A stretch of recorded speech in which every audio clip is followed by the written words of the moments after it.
अब देखो हम समांतर माध्य पढ़ेंगे। क्या? समांतर, ठीक है, इसको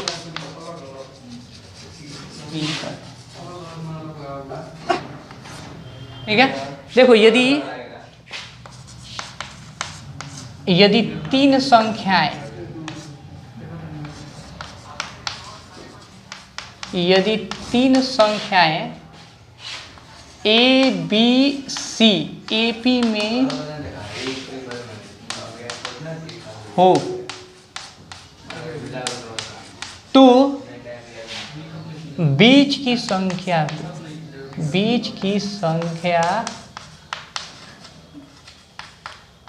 को अन्य संख्याओं का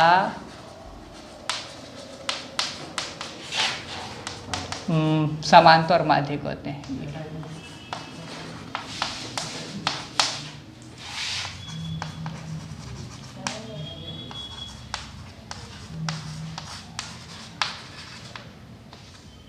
कहते हैं इसे हम संकेत में एम से सूचित करते हैं, एम से सूचित करते हैं। ठीक है। जैसे देखो, जैसे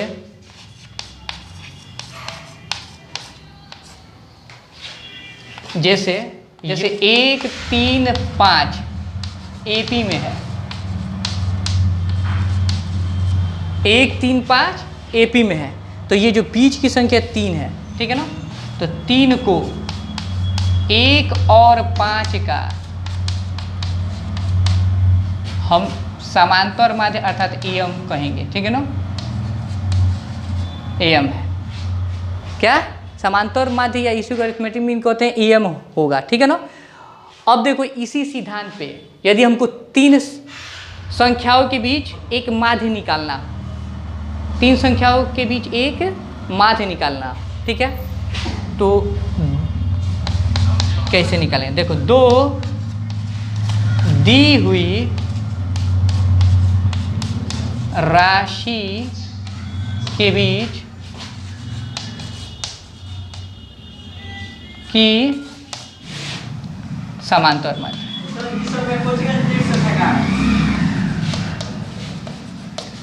ठीक है।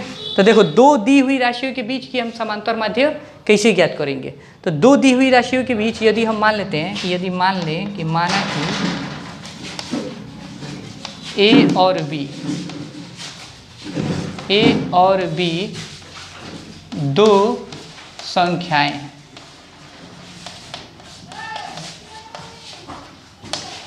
तथा इनके बीच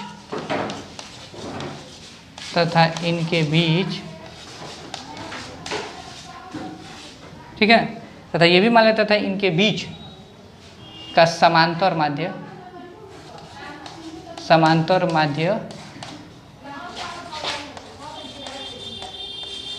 एम है।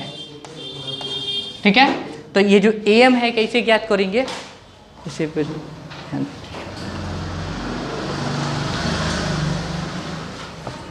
अब देखो, ये समांतर माध्य एम है। ठीक है। तो चूंकि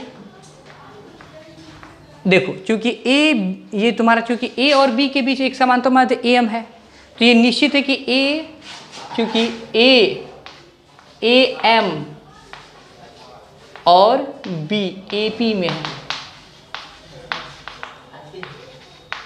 ठीक है। तो हम जानते हैं जब ये एपी में होगा तो इसलिए हम क्या करेंगे, इतना माइनस इतना, A M minus A is equal to B minus A M. अब ये देखो क्या करेंगे, इसको इधर भेजोगे तो A M plus A M, इसको इधर भेजोगे तो क्या होगा, बी ए प्लस बी, तो ये हो जाएगा 2am is equal to A plus B, या A M is equal to A plus B by 2। अर्थात जब भी हमको दो संख्याओं के बीच, ठीक है ना, अगर एक माध्य पूछता है तो इसी से निकालेंगे। ठीक है। इसलिए ए और बी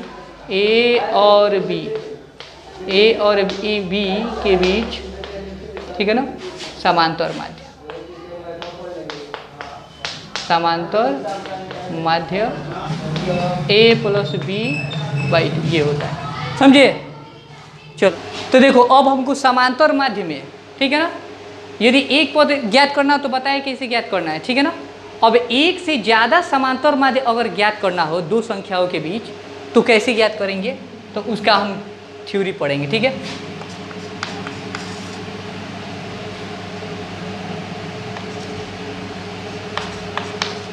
दो दी हुई संख्याओं के बीच n समांतर माध्य ज्ञात करें।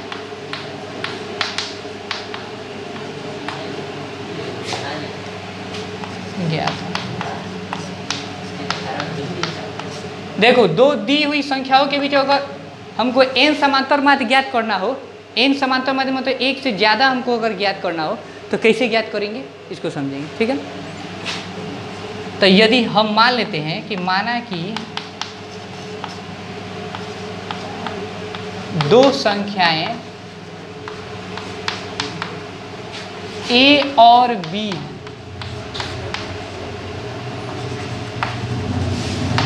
तथा उनके बीच a1 a2 a3 dot dot dot dot an समांतर माध्य है, समांतर माध्य है, ठीक है। तो इसलिए अर्थात इसलिए a, a1 a2 a3 dot dot dot dot dot an और ये b, ये सब क्या होंगे AP में होंगे, AP में होंगे। तो देखो ये a1 a2 a3 ये सब क्या होंगे AP में होंगे, ठीक है। तो यहाँ पूछा जाए पदों की संख्या कितनी होगी, पदों की संख्या, ठीक है। तो देखो a1 से लेकर an तक n पद लिया गया है, कितना n पद लिया गया है। आइए एक वो आइए एक मिलके दो हो जाएगी कि नहीं, तो पदों की संख्या क्या होगा n प्लस 2, पदों की संख्या n प्लस 2 हो जाएगी, ठीक है ना। अब इसमें हम कहें कि प्रथम पद कितना होगा, प्रथम पद इक्वल टू a, इसका n वां पद अर्थात tn इक्वल टू क्या होगा tn, ठीक है। n वां पद इसका क्या हो जाएगा b हो जाएगा, क्या होगा b हो जाएगा। तो चूंकि हम जानते हैं क्या, हम जानते हैं चूंकि कि tn इज इक्वल टू इसका अंतिम पद क्या है b, हम क्या जानते हैं n वां पद इक्वल टू क्या है यहाँ पे b है। तो tn इक्वल टू हम पढ़े हैं a प्लस n माइनस 1, तो यहाँ पे n जो है n, यहाँ पे पदों की संख्या n प्लस 2 है, तो यहाँ पे n प्लस 2 माइनस 1 कर देंगे हम। n माइनस 1 जो होता है n जहाँ पदों की संख्या है, तो यहाँ पदों की संख्या n प्लस 2 है, तो वही वहाँ इसका वैल्यू रख देंगे i into D I equal to B, या a प्लस ये n प्लस 1 इंटू डी बराबर b, या b को इधर भेज के हमको d का मान निकालना है। a हमको पता है, ठीक है, कि इसका प्रथम पद क्या है, इसका प्रथम पद a है, ठीक है, और दूसरा पद a1 है, तीसरा पद इसके अनुसार अगर देखा जाए तो पहला पद a है, दूसरा पद a1, तीसरा पद a3 a2 ऐसे डॉट डॉट करके आगे है, ठीक ना। तो हम क्या करेंगे इसमें पहले d का वैल्यू ज्ञात करेंगे, तो d का वैल्यू निकालोगे तो इसको इधर भेजो, तो n plus 1 into D is equal to B minus A, या d is equal to B minus A बटा n प्लस 1 हो जाएगा, ठीक है। अब ये d का वैल्यू निकल गया। अब हमको क्या करना है, अब हमको a1 ज्ञात करना है, क्या a1, ठीक है। इसलिए अब हमको पहला समांतर माध्य ज्ञात करना है। A1 का मतलब पहला समांतर माध्य, तो A1 इक्वल टू हम निकालेंगे। तो चूँकि हम जानते हैं कि A1 इक्वल टू क्या है, उस AP का दूसरा पद है। क्या है? दूसरा पद है। ठीक है, तो तुम जानते हो कि AP में व्यापक रूप क्या होता है। ठीक है, तो दूसरा पद निकालने के लिए हम क्या करते हैं, A प्लस डी। पहला पद A है तो दूसरा पद क्या होगा, A प्लस डी। तो A का वैल्यू A ही रहेगा, A का वैल्यू A ही रहेगा, लेकिन D का मान क्या हो जाएगा, D का मान B माइनस A बटा N प्लस 1। उसी तरह इस AP का दूसरा समांतर माध्य निकालोगे, दूसरा समांतर माध्य निकालोगे। ठीक है, तो तुम्हारा दूसरा समांतर, इस AP में दूसरा समांतर माध्य इस AP का तीसरा पद कहलाएगा। क्या कहलाएगा? तीसरा पद कहलाएगा। तो तीसरा पद हमको ज्ञात करना, मतलब तीसरा पद। समझ में आ रहा है? देखो तीसरा पद ज्ञात कर, अब ये T3 निकालना है, तो ये T3 का व्यापक रूप होता है A प्लस 2D। फिर वही क्या करेंगे, काम करेंगे, A और D का वैल्यू रख देंगे। तो रखोगे तो A का वैल्यू A ही होगा, प्लस 2 इंटू D का वैल्यू तुम्हारा B माइनस A बटा 2N प्लस 1, ये हो जाएगा। ठीक है, इसी तरह करते हुए, ठीक है, A1 A2 निकाले हैं। ठीक है, इसी तरह करते हुए हम क्या करेंगे, बाकी सब पदों निकाल देंगे। ठीक है, इसलिए इसमें A और B के बीच N समांतर माध्य